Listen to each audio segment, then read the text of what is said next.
Live from the Scripps Studios, this is 10 News. The House of Representatives moving forward with an official impeachment inquiry. I think it's ridiculous. It's a witch hunt. So they can be removed for treason, bribery, or high crimes and misdemeanors.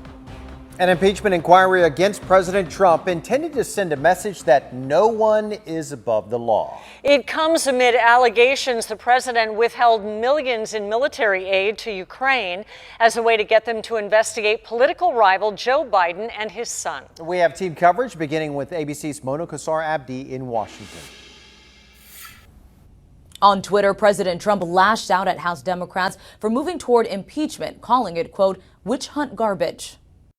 Tonight, a stunning turn by House Speaker Nancy Pelosi. After resisting for months, the top Democrat finally made her move. The times have found us today. I'm announcing the House of Representatives moving forward with an official impeachment inquiry. The shift comes as President Trump authorized a transcript of his controversial phone conversation with Ukraine's president to be released.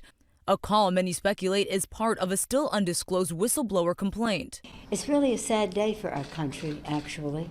I feel very sad about it. The president admitting days before that conversation in which he asked Ukraine's leader to investigate his political rival Joe Biden and his son, he ordered $400 million in military aid to be withheld from Ukraine. Trump insisting at first he withheld the money because he wanted Ukraine to address corruption. A day later, he said it was for a different reason. I want other countries to put up money. I think it's unfair that we put up the money. Then people called me, they said, oh, let it go, and I let it go.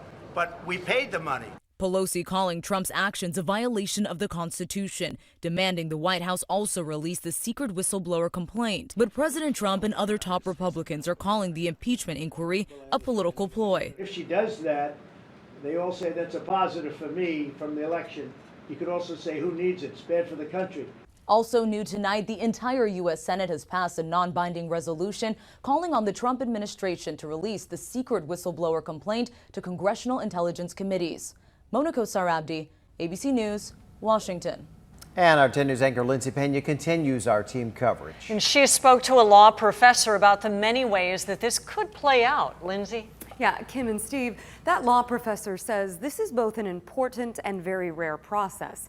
He explained more about what impeachment is and what would have to happen for Trump to actually be removed from office.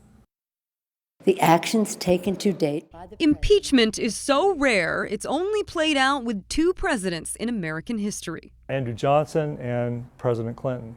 Glenn Smith is a professor of constitutional law at California Western School of Law. He says impeachment is basically the House equivalent of indicting a president or federal official. They can be removed for treason, bribery, or high crimes and misdemeanors. That's where the certainty ends. There's a whole spectrum of arguments about what is a high crime or misdemeanor, what is an impeachable offense. Smith says the impeachment process is much more political than legal. In other words, someone can be impeached for behavior that's considered an abuse of power, but not always a crime. There are some allegations that what we have here is an example of bribery, which is the president promising one thing or threatening to withhold something if he doesn't get something in exchange. If a majority of House members vote to impeach, the Senate then holds a trial. Smith says the procedure was designed to protect the integrity of the country and act as part of the checks and balances. But if the House does what it thinks is that, and then the Senate completely blows them off, that will actually, I think, have shown that the process of checks and balances is toothless. Now, as for how long this whole process could take, that's unclear. But based on past inquiries and proceedings, at least several months. Lindsay Pena, 10 News. Thank you, Lindsay. San Diego Democratic Congressman Scott Peters says the Ukraine issue convinced dozens of lawmakers it's time to open an impeachment inquiry. We caught up with Peters by phone this evening from Capitol Hill.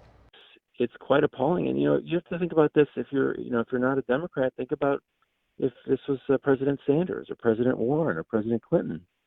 You'd be outraged. And this should not be political. People should say, this is unacceptable. Congressman Duncan Hunter sent us a statement in support of President Trump. It reads in part, "This effort is a weak attempt to score political points." Hunter also says it's embarrassing and the American people already see right through this shallow display. Keep track of the latest on the impeachment inquiry with our 10 News mobile app. A free version is available in the App Store. And thank goodness the wind was going this way, or, we'd be in trouble. You know what I'm saying? A brush fire in the East County forced evacuations in a narrow canyon behind the Sycuan Casino. Our 10 News reporter Matt Boone spoke to residents who escaped, not knowing if they would come back to find their homes. Yeah, thankfully those firefighters were able to make quick work of those flames, protecting homes and property, but there's really only one way in and out where that fire was here on Sloan Canyon Road. So for those people who are being evacuated, it was scary moments this afternoon when that fire first broke out. I've never seen flames that high, that fast. Debbie Whaley saw the flames across the street from her home. Some of them were 20 feet, 25. I mean, they were high. They were big. They were like a couple stories high at least. She called her friend Britt Derringer to come help. I was terrified for her and for Robbie, yeah. Debbie left, but her husband stayed behind. Their home survived, but she says only because they got lucky. If the winds would have shifted, it would have come towards our property. Instead, the fire headed northeast, nearly cresting over the ridge towards the Sycuan Casino. The steep and rural terrain created challenging conditions for firefighters on the ground, but helicopters and planes hit the fire hard from above. Firefighters say about 150 people were evacuated, no homes were destroyed, and no injuries were reported. My cat's okay and he's okay. That's what counts. Yeah. And CAL FIRE investigators are still out on scene tonight, making sure that that fire doesn't spread. They're also investigating what may have caused it in the first place. Reporting near Dehesa tonight, Matt Boone, 10 News. And firefighters quickly doused a smaller fire that broke out near homes in El Cajon today. It burned about 2 acres on a hill near West Main Street and South Travelodge Drive. Fortunately, no houses burned. The cause of that fire is under investigation. Anguish from a man whose partner was killed by a drunk driver on the 163. He couldn't hold back the emotion as he faced that driver today in court.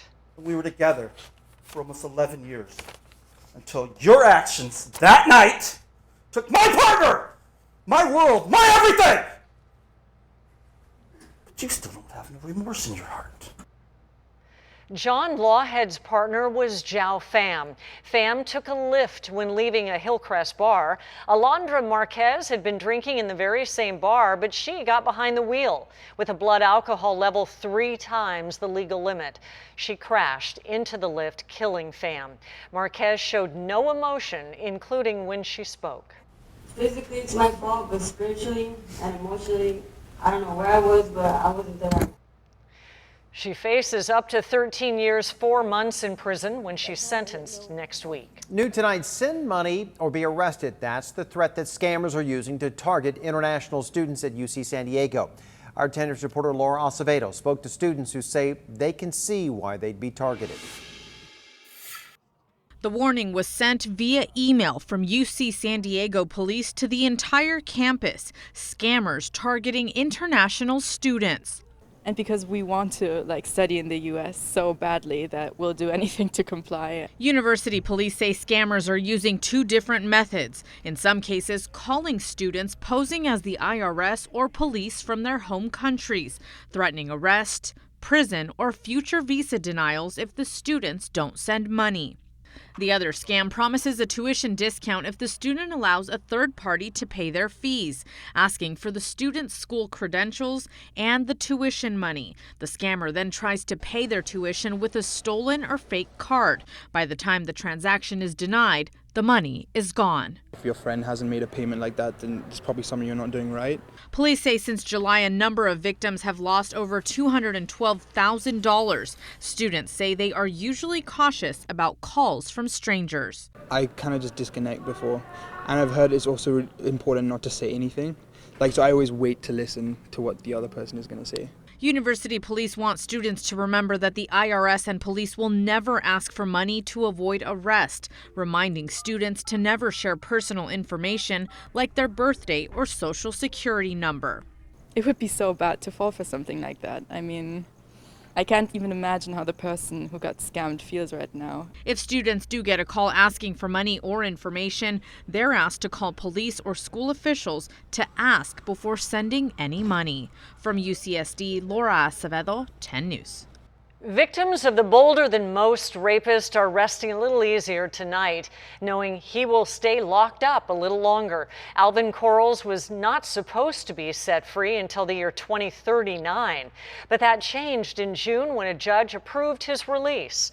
Up until this week, the search for a place to release him in San Diego County continued, and that all changed when the DA filed for a writ. Similar to an appeal, the California Appeals Court issued a stay. We've been hopeful in the past, but this is actually a court saying, wait a minute, let's take a look at this. In the meantime, Quarles will stay at the Coalinga State Hospital getting treatment through a program for sexually violent predators. New information on the Camp Pendleton Marine who went AWOL. He has since been found. Our Scripps sister station in Phoenix reports that Lance Corporal Joe Wallace may have been preparing to target cartels and human traffickers at the southern border. Wallace failed to return to Camp Pendleton September the 14th. An FBI document reveals that Wallace claimed to be hearing voices the night before disappearing. He also allegedly owned 4 weapons which were missing as of September the 18th. Wallace was found in South Texas this weekend and is now on his way back to Pendleton. An investigation is underway.